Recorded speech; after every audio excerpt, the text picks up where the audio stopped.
আলতাফ ভাই উনি কামরাঙ্গীরচর থেকে এসেছেন।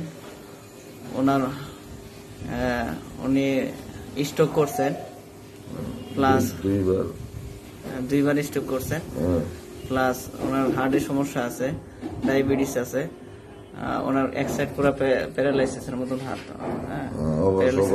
হ্যাঁ, তো আলহামদুলিল্লাহ একবার হিজামা নেওয়ার পরে অনেক ভালো রেজাল্ট আসছেন, দ্বিতীয়বার হিজামা করে গেছেন।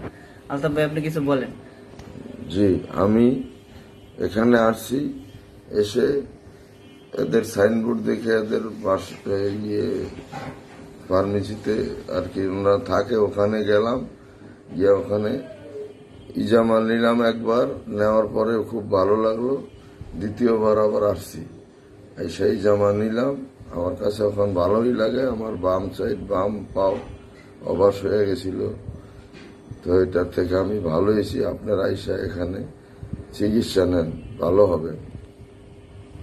তোমার বুকে রাখো আল্লাহরই ভয়, আসবে না কোনোদিন কোনো পরাজয়।